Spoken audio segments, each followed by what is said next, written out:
It's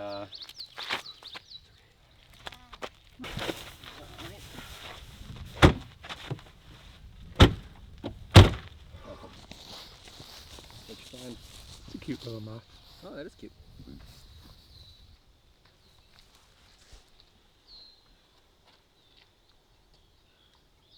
These goats are headed to a new home. The little baby goat there doesn't know what's going on, but it's not going to stop him from eating.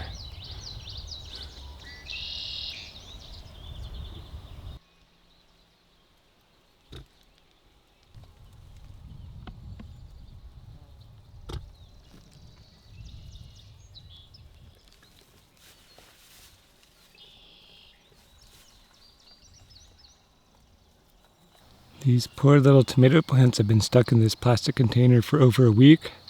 So now that I dug those garden beds, I'm going to get these into the ground. I only have 2 of these tomato plants, so I'm going to plant them in the little bed at the top here. They do need to be about 2 feet apart. And when I bury them, they want to be buried deep. About 2/3 of the plant is going to be below the surface. Unlike a lot of plants that can't handle being buried too deep, tomatoes will actually sprout new roots on the stem part where it gets buried, and that helps give it a nice strong root structure, which we'll need as it's going to grow up nice and tall. Now, because these have been in here so long, their roots are probably a bit tangled together. Let's see if I can just...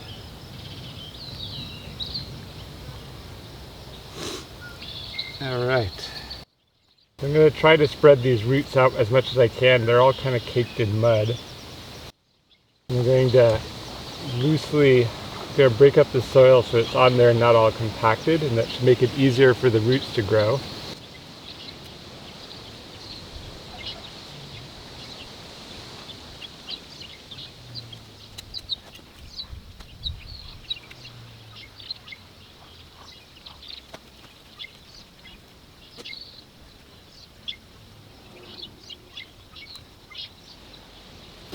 Now that I've got the plants in there, I'm going to water the soil. This is not really the best watering can. Something that's got a finer sprinkle so it doesn't compact the soil would be better. But I want to get water on them, and this will do the job. This also allows me to water the roots and not the leaves. The leaves don't really need to be watered.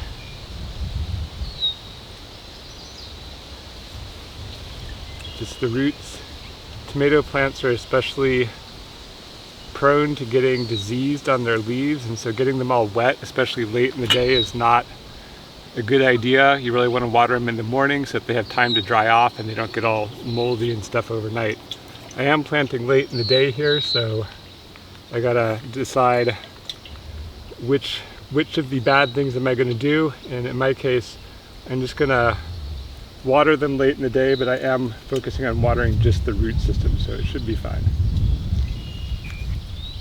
And there is still quite a bit of sun left, so these will probably be pretty dry before the sun goes down anyways. Next I'm going to plant some sweet corn. These need to be planted about 2 to 3 inches deep.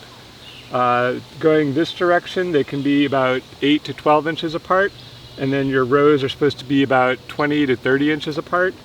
So I'm going to try planting some along the edge of the bed here, and I'm going to try planting some on the mound there, which will be experimental because this mound is mostly just still got a lot of roots from the grass I dug up, so I don't know if they'll work as well, but I got more seeds than I need, so it'll be a good experiment.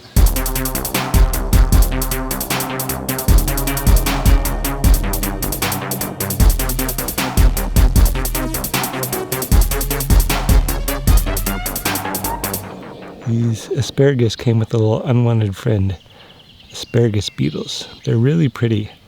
There's black ones and orange ones, but they do a number on these plants.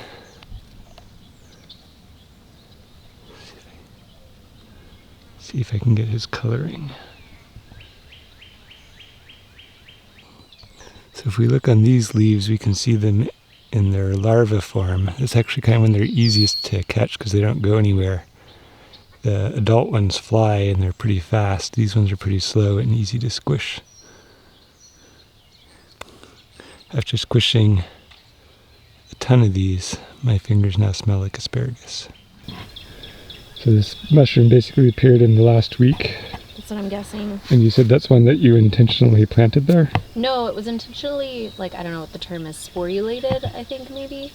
So it was intentionally spored or sporulated there by the previous owner, Echo. She found a dead log that was inoculated and had oysters in it and dragged it over here, placed it here, and it took. Nice. So when I told her, she never got to experience it, but when it took, and I told her, she got really excited. So you're gonna cut it off now? Yeah, I'm ready. It's definitely been snacked on. Oh man,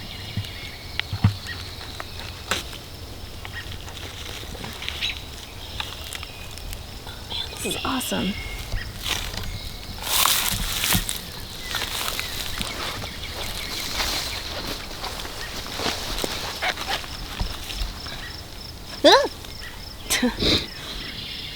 I don't know what that was. Some sort of flying insect. It was cool. I thought it was a stinger at first. Wow. This is a chonker.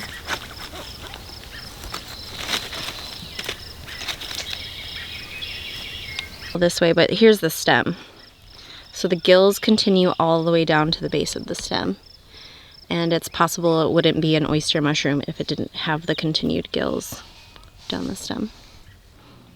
Well, there are far fewer ducks now. Started with 13 and we're down to 5. But that's because 8 of them went on to new homes. All of the ones that hatched are still alive to the best of our knowledge. If you look here, you can see how fast they grow. The one on the far right there is much bigger than the one that's right next to it, which was the last one to hatch. So just a couple days, you can see how fast they grow. I was over here earlier and there's a little friend hiding under my boat. Let's see if he's still there. Nope, gone. Ooh, but there is a different friend. Look at that.